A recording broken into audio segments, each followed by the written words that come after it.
Amakuru azindutse ndetse ni n'amakuru agezweho iyi saha, reka nkwe ikaze tubane mu makuru y'ingenzi agiye atandukanye muri politike na diplomasi biri kuvugirwa muri East Africa. Reka nerekeza muri Repubulika Iharanira Demokarasi ya Kongo, ndaza kujya Uvira nkubwire ibyo abasirikari ba FDNB yakoreye M23 yagaragaye iri gukomanga, by'umwihariko Uvira. FDNB yakoze ibitendo bigiye bitandukanye, ariko sawa gusa hariya Bukavu ibyahavugiwe nabyo ni amasasu ndetse ni ibintu byagiye bigaruka cyane bihavugira, ndetse ni n'amabombe n'umuriro wakaga iri joro. Ninza kwerekeza by'umwihariko Kivu y'Amajyaruguru Gomaho, ndaza kuhatinda bitewe n'uko haje kugaragara urusaku rw'imbunda ziremereye cyane ndetse n'amadrone agiye atandukanye, nyuma y'uko ku munsi w'ejo cyangwa se iri joro twagarutse muri studio bitewe n'amakuru twari dukwiye ku mirongo y'imbere ku rugamba.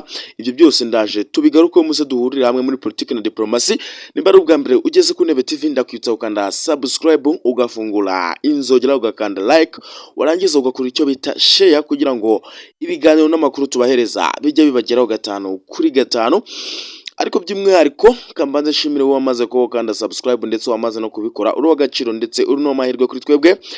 Reka ninjire muri Repubulika Iharanira Demokarasi ya Kongo. Ku munsi w'ejo twabirikaga amashusho y'abasirikari b'Ababiligi ndetse FARDC n'abandi basirikare bagiye batandukanye bafatanyije kurwanya uyu mutwe witwaje intwaro wa M23 cyangwa se AFC M23, ndetse uyu mutwe mu nkengero z'umujyi wa Bukavu niho basaga nkaho usigaye, bitewe n'uko mu mujyi wo rwose wamaze kuba wakirukanwa, ariko mu nkengero hari igihe ujya kugenda mu nkengero ukabona uhuyeho nk'abasirikare nka 5.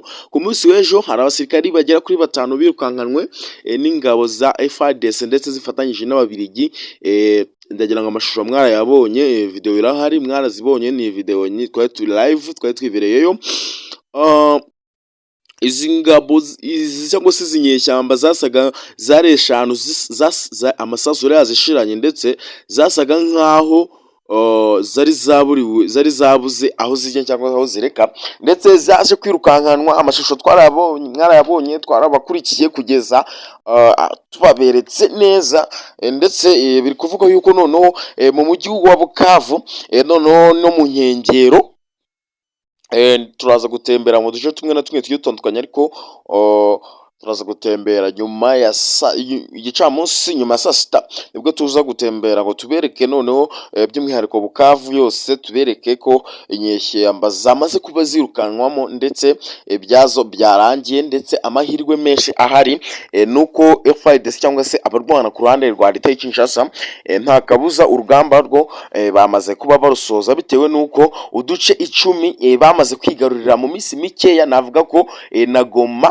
na Goma nayo ni iminsi mike guhita bayigarura, ndetse ninza kugera Uvira ndakubwira ko ibyahabaye, ndetse FDNB cyangwa se abarundi ikintu bahakoreye, icyo bakoreye M23 nibiteye ubwoba, ndetse abatari bake ba M23 bafashwe ngo n'abarundi, ndetse ku rundi ruhande tukaza kumva ko M23 ngo yagiye kuri tuno duce mu buryo bwo kugira ngo yemere ibiganiro, nyuma y'uko ibiganiro byari kubera muri Qatar n'ubundi nta kintu byatanze hagati y'umutwe wa M23. Antoine Felix Tshisekedi Tshilombo avuga yuko n'ubundi nta kabuza agomba kurasa uyu mutwe ndetse no kwirukana mu gihugu cya Repubulika Iharanira Demokarasi ya Kongo. Iri joro rero cyangwa se iki gitondo amakuru azindutse muri Goma ikiri kuhavugirwa ni amasasu ari kuraswa ndetse ni amabombe ari guturika. Mibutsa ko intwaro za M23 ni nkeya cyane, ndetse abatari bake M23 barimo kwicwa,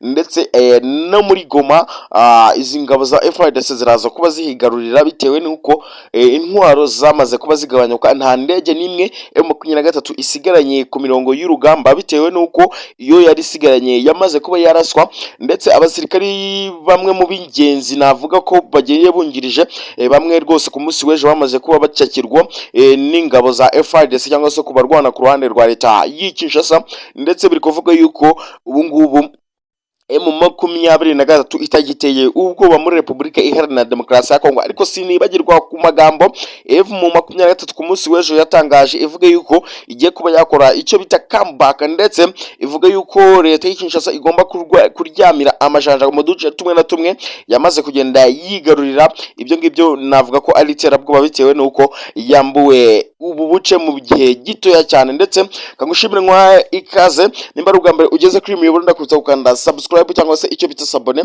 kugira ngo dukomeze tubane n'ibiganiro bigiye bitandukanye.